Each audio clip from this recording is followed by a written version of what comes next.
여러분 안녕. 어린이 큐틴 시간이 돌아왔어요. 오늘은 10월 5일 하나님이라 적고 공정이라 읽기. 본문은 에스겔 18장 25절부터 29절이에요. 우리 함께 읽어볼까요?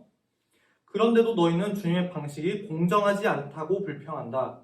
이스라엘 백성아 들어라. 내가 공정하지 않더냐? 오히려 너희가 하는 일이 공정하지 못하다. 의로운 사람이 의로운 길에서 돌아서서 죄를 짓는다면 그는 죽을 것이다. 그는 죄를 지었기 때문에 죽는 것이다. 반대로 악한 사람이 악한 길에서 돌아서서 의롭고 올바른 일을 한다면 그는 자기 목숨을 건질 것이다. 그는 자기가 저지른 못된 행위들을 생각하고 모든 죄에서 떠났으므로 반드시 죽지 않고 살 것이다. 그런데도 이스라엘 백성은 주님의 방식은 공정하지 않다라고 말한다. 이스라엘 백성아 내가 하는 일이 공정하지 않더냐? 오히려 너희가 하는 일이 공정하지 못하다. 오늘 본문 말씀 보니까 이스라엘 백성들이 하나님에게 하나님은 공정하지 않습니다. 공의롭지 못합니다. 정의롭지 않으십니다. 라고 이야기를 해요. 왜 그렇게 말하냐? 의로운 사람이 열심히 선한 일을 하다가 잘못을 저질러요. 그럼 당연히 그 잘못에 대해서는 이제 심판을 받거나 벌을 받아야겠죠. 근데 그동안 열심히 착한 일을 해왔으니까 당연히 그냥 없는 걸로 용서해줘야죠. 라고 주장을 하는 거예요. 그리고 마찬가지로 어떤 악한 사람이, 잘못을 저지른 사람이 이제 저는 이런 잘못을 안 짓겠습니다. 회개하고 돌아서면은 용서를 해줘야죠. 근데도 불구하고 이 악한 사람은 저 사람은 쉽게 안 변해. 걔는 계속 나쁜 짓을 할 거야. 라고 생각하고 걔는 계속해서 벌을 받아야 돼. 라고 이스라엘 백성들은 주장을 했던 거예요. 선한 사람은 선한 일을 많이 했으니까 나쁜 짓을 해도 용서해줘야 된다고 하고 나쁜 사람은 이제 회개하고 돌이켜도 용서하면 안 된다고 말을 하고 있는 거예요. 그러면서 오히려 하나님은 정의롭지 못하십니다. 공정하지 못하십니다. 라고 불평을 하는 거죠. 하지만 하나님이 말씀하세요. 아니야. 내가 공정하고 너희의 방식이 공정하지 않아. 아무리 선한 일을, 좋은 일을, 착한 일을 많이 했어도 잘못을 했다면 그 잘못한 거에 대해서는 벌을 받았고 꾸중을 받아야 돼. 그리고 아무리 잘못을 많이 했어도 그에 대해서 회개하고 돌아온다면 용서를 해줘야 된다라고 하나님의 방법을 알려주시는 거죠. 자, 말씀 보며 생각하기. 하나님은 죄인이 악한 길에서 돌이키는 것을 기뻐하세요. 또 모든 죄인이 멸망하지 않고 구원받기를 원하세요. 그런데 남유다 백성은 하나님의 방식이 공정하지 않다고 불평했어요. 하나님은 이랬다 저랬다 하지 않으시는 공정하신 분이에요. 남유다 백성은 자기들이 행한 대로 하나님께 심판받은 거고요. 잘못은 하나님이 아닌 죄를 사랑하는 남유다 백성들이 저질렀던 거였죠.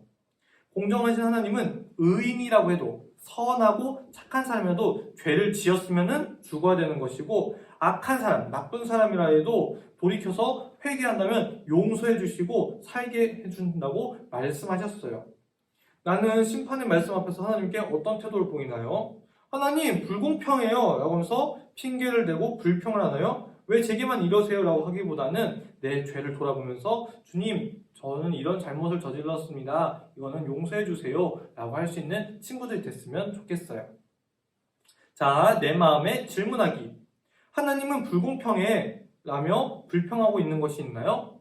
불평하고 있는 것이 있다면 어떤 게 있나요? 전도사님은 이제 남동생이 2명 있어요. 그래서 자라오면서 장남이니까 네가 첫째니까 라는 걸 너무나도 듣기 싫어했죠. 맨날 아빠랑 엄마는 동생들 편만 들어주는 것 같았어요.